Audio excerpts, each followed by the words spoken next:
पत्थर से भी प्यार चरण को हो जाता है, खुशबू से भी प्यार पवन को हो जाता है। ऊंच नीच की रीत प्रीत नहीं माना करती, धरती से भी प्यार गगन को हो जाता है। नमस्कार मित्रों, जय हिंद, जय भारत और जय उत्तराखंड। मैं गौतम सिंह बिस उत्तराखंड से आपसे मुखातिब हूँ।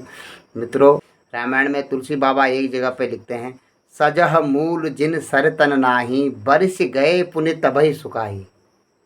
तुलसीदास जी कहते हैं, जिन सरिताओं के, जिन नदियों के जड़ में, जिन नदियों के उद्गम स्थान में स्रोत नहीं होते हैं या वास्तविक स्रोत नहीं होते हैं, वे नदियाँ, वे झरने, वे नदी नाले जैसे ही ग्रीष्म ऋतु आती है वे सूख जाते हैं। इसीलिए मित्रों, हम और आप किसी का अनुमोदन करते हैं, किसी को लाइक करते हैं, किसी को सब्सक्राइब करते हैं या किसी को सहयोग करते हैं, किसी का प्रचार प्रसार करते हैं, तो यह आपके किसी भय, किसी खास मोह के कारण या किसी के यूं कहें कि किसी से आपका ज़्यादा राग या द्वेष हो, इस कारण से नहीं होना चाहिए। इन भावनाओं से उठ कर के आपके अंतर्मन को जो अच्छा लगे उसे आप दिल खोलकर उसकी सराहना कीजिएगा। ठीक है।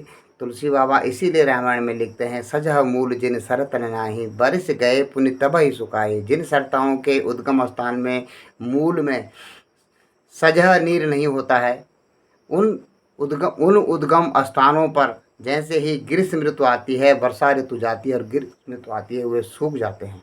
इसी प्रकार से अगर आप अपनी लोकप्रियता के लिए, बहुत से लोगों को इकट्ठा करने के लिए किसी अन्य माध्यम का सहारा लेते हैं, तो जैसे ही ग्रीष्म ऋतु आएगी, जैसे ही आप पर आपत्ति विपत्ति या कुछ ऐसा कठिन समय आएगा, तो वे लोग आपको छोड़ करके चले जाएंगे। लेकिन जो आपके प्रति श्रद्धा रखते हैं, जो आपके प्रति, आपकी भावनाओं के प्रति सहानुभूति रखते हैं और जिनको ये लगता है कि आप सही दिशा में चल रहे हैं, वे कभी आपका साथ नहीं छोड़ते हैं। चल पड़े जिधर दो डगमग में, चल पड़े कोटि पग उसी ओर, पड़ गई जिधर भी एक दृष्टि, गड़ गए कोटि दृग उसी ओर। एक महात्मा गांधी जो दुबले पतले शरीर के थे और उनके लिए भी कभी कर लिखते हैं, पड़ गई जिधर भी एक दृष्टि, गड़ गए कोटि दृग उसी ओर। जिधर भी एक दुबले पतले इंसान, महात्मा की दृष्टि जिधर गिर गई, उधर कोटि नैन, कोटि दृष्टियां उस जगह पर आकर के टिक गई।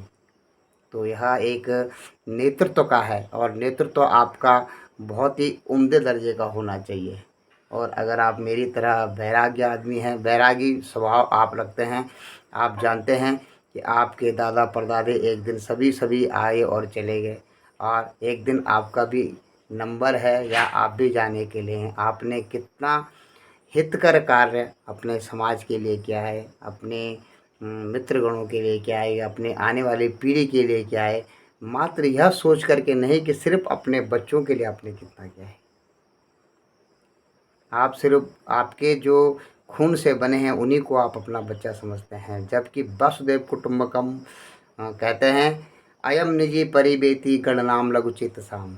यह मेरा है, यह तेरा है, यह गणना छोटे बुद्धि वाले लोगों का कार्य होता है, छोटे बुद्धि वाले लोगों की सोच होती है। उदार चरितानाम वसुदैव कुटुम्बकम। उदार चरित्र, जिनका चरित्र बड़ा होता है, जिनकी सोच विस्तृत होती है, उनके लिए सारा जगत ही एक कुटुंब के, एक परिवार की तरह होता है। आज के लिए इतना ही, फिर अगले अंक में आपसे मुलाकात होगी। और मैं छोटे छोटे वाक्यांश इसलिए कहता हूँ कि ये हमारे जीवन को प्रभावित करते हैं, ये हमारे अंतर के मन की शांति को बहुत हद तक प्रभावित करते हैं, और इन्हीं जीवन मूल्यों में छुपा हुआ था हमारे सुख शांति का रहस्य, जिसको कि हमने छोड़ करके पाश्चात्य संस्कृति के पीछे की जब से दौड़ लगाई है, तब से आपने देखा होगा कि धन के लिए आप इतना दौड़ रहे हैं कि निधन तक आपको सांस लेने की भी फुर्सत नहीं मिलेगी। कुछ समय ऐसा निकालो, प्रेम कर लो राम से, जब तक जीवन रहेगा फुर्सत न होगी काम से। काम, क्रोध, लोभ, मोह, छल, ज्ञान, ईर्ष्या, द्वेष, पाखंड, झूठ आपको इतना जकड़ करके रखता है कि इसके अलावा आपको और कुछ दिखाई नहीं देता है। कुछ मित्र अनायास ही हमसे नाराज होकर के चले गए थे, तो मैंने उनको भी प्रणाम किया। सिया राममय सब जग जानी, दो कर जोड़ जुर्ग सम्मानी। ज़बरदस्ती किसी को मित्र और किसी की भावनाओं को आप कैद नहीं कर सकते हैं। किसी को ये नहीं कह सकते आप मुझे ही पसंद कीजिए। अपने श्रद्धा और भक्ति के अनुसार अपने आचरण और अपने चित्त में काम, क्रोध, लोभ, मोह, छल, ज्ञान, ईर्ष्या, द्वेष, पाखंड, झूठ के जो ये प्राय हैं और सत रज तम गुणों के कारण काल, कर्म और स्वभाव, 3 गुणों के कारण आदमी भटकता रहता है। उसका काल क्या, उसका समय क्या चल रहा है, उसका कर्म क्या है और उसका स्वभाव, उसने अपना क्या भाव लगाया है। क्या वह एक हाड़ मास का इंसान है या वह एक ऐसी आत्मा है जो सबको खुश देखना चाहता है। यह भाव आप और हम अपने मन में लगाते हैं और आप अपने आप को अपने परिवार तक ही सीमित कर देते हैं और फिर आपका भाव कुंठित हो जाता है और आप कभी वैकुंठ का आनंद नहीं उठा पाते हैं।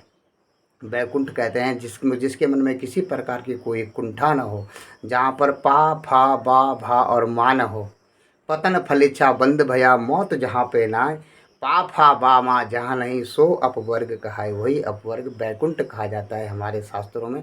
और उसकी यात्रा जो 50 से ऊपर का हो गया, जिसकी आयु, जिसने अपने आयु का आधा समय काट लिया है, तो 50 के बाद 51 वानप्रस्थ आश्रम के चलने के लिए इशारा होता है। 52 वानप्रस्थ के चलने के लिए ये एक इशारा है। सर्वन समीप शीत भय केसा मनहु जठरपन अस उपदेशा। जब कान के सामने यहाँ पर बाल सफ़ेद होने लगते हैं, आपके दाढ़ी के बाल ही नहीं, कान के पास जब बाल सफ़ेद होने लगते हैं, मनहु जठरपन अस उपदेशा, मानो जठरपन अर्थात बुढ़ापा अर्थात बुजुर्ग अवस्था आपको यह उपदेश दे रही है कि आप अभी वृद्ध हो चले हैं और आप अब परमार्थ के कार्य कीजिएगा। जय हिंद, जय भारत, जय उत्तराखंड। आप सबका दिन बहुत बहुत और बहुत शुभ हो। आपको प्रणाम, नमन और वंदन करता हूँ। जय सिया राम।